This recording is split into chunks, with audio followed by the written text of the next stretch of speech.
kuna mambo makubwa ambayo yamefanyika kama taifa, ni lazima tuwe proud.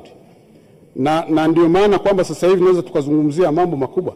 Amekuja nizungumzia Jakaya Mrisho Kikwete, lakini amekuja Magufuli. Amefanya mambo makubwa sana. Tumeanza SGR, tumeanza ujenzi wa bwawa la Nyerere, tumehamia hapa Dodoma. Haikuwa kazi. Hivi vitu vyote kama taifa linatufanya tujiamini tunakokwenda mbele. Mheshimiwa Kennedy alikuwa anazungumzia kuhusu ukomavu wa taifa.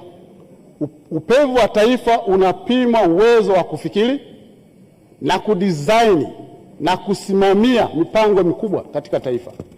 Hilo tumeweza kulifanya, na ndio maana kama taifa sasa tunaweza tukasema tunasonga mbele. Mheshimiwa Mwenyekiti, Dr. Samia Suluhu Hassan amefanya mambo makubwa. Ukiacha mambo ya kuendeleza SGR alivyokuta, mambo ya madaraja makubwa tulikuwa na jenga, lakini vile vile bwawa la Mwalimu Nyerere, lakini mambo mengine mapya ambayo yameanzishwa. Kusema kwamba tunatoka Dodoma sasa hivi tunaenda Mwanza kwenye SGR, tunatoka Dodoma tunaenda Kigoma, tunatoka Dodoma tunaenda Burundi. Haya ni maamuzi makubwa sana kwa kiongozi. Yanahitaji uzalendo, lakini yanahitaji uthubutu mkubwa.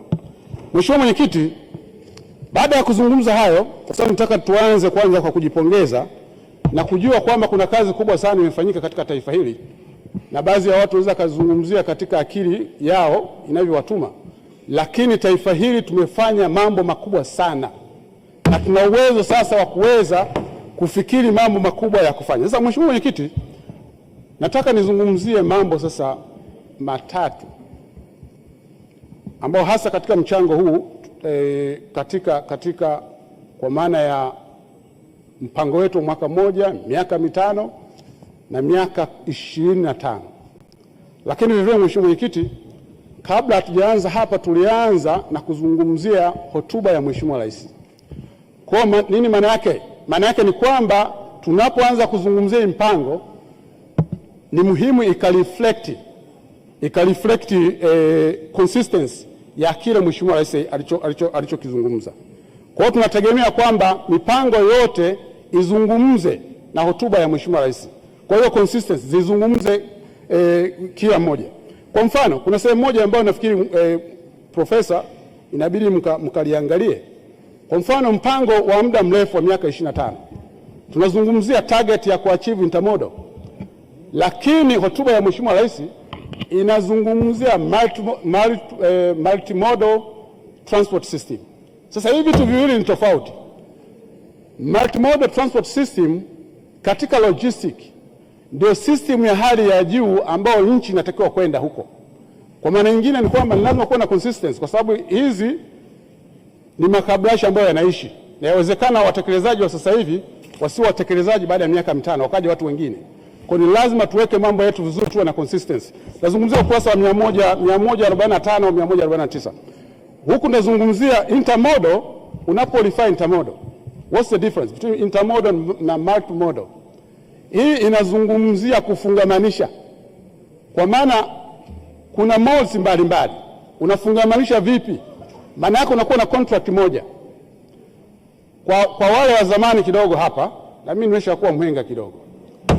Zamani kwa mnakuwa natoka watu kutoka Bukoba, unakuwa na tiketi moja, si ndio hivyo? Unapanda meli, unakuja kwenye reli, unatumia tiketi hiyo hiyo. Unashuka pale Itigi, unatumia tiketi hiyo kwenda huko Kiera kwenye mabasi. Sasa ile at least na kama a little bit closer, lakini so is not really reflection ya multimodal. Kwa hiyo ninachosema nini Mheshimiwa Mwenyekiti, hizi document lazima zizungumze, test to speak to each other, kuwa na consistency.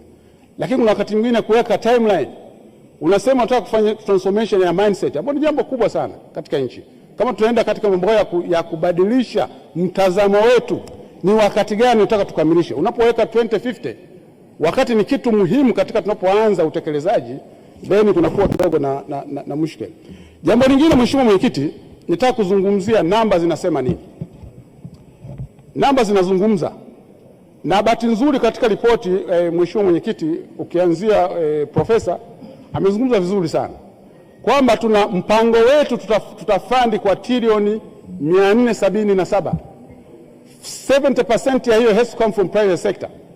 na only 30%. Na ukirudi mpango ulioisha tulikuwa na trilioni 114, 40 trilioni zilikuwa zinatoka kwenye private sector na the rest inatoka kwenye public. Maana yake kuna shift. Sasa hapa profesa amezungumza vizuri sana, tunahitaji shift kubwa ya policy, sera, sheria na kanuni ndani ya serikali. Sasa to what extent? Is it 70%? Is it 60% shift? Is it 50% shift? Sasa hilo ni swala la kuangalia katika utekelezaji. Kwa hiyo mheshimiwa mwenyekiti, kwa nafikiri nizungumzie katika hilo, na nimempongeza sana profesa kwa kuliona hilo, kwa sababu it takes a gut. Unajua mtu mwingine unapozungumza private sector, sasa private sector now has to drive. Mwingine anaweza kaja na scenario ya kusema sasa tunataka kuachana na ujamaa, lakini ujamaa haina maana ya umaskini. Watu kwa mfano wa China, nafikiri rais wa China wakati huo alikuja na slogan ya kusema kama nani cat, you don't care, yani it doesn't matter kama cat is a black or white, so long kama anaweza nini kukamata panya. That was a shift katika policies za Kichina. Kwa lingine, mheshimiwa mwenyekiti, ambalo la mwisho nataka kuzungumza, mpango hii inahitaji pesa, inahitaji funding.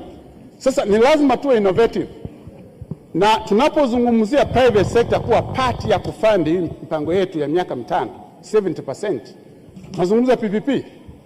Maana yake nini? Ni lazima kuwepo na total change the way tunavyoangalia funding, reorganization. Kwa mfano wizara ya fedha, yawezekana structure walionayo inatakiwa ibadilike.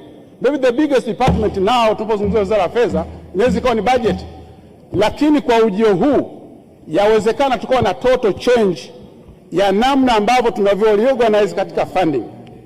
Lakini vile vile kuna swala la kufund pengine kwa kutumia future asset, sasa labda nini madini. How do tunafanyeje kuona kwamba haya madini tuna leverage. Mheshimiwa, muda wako umeisha.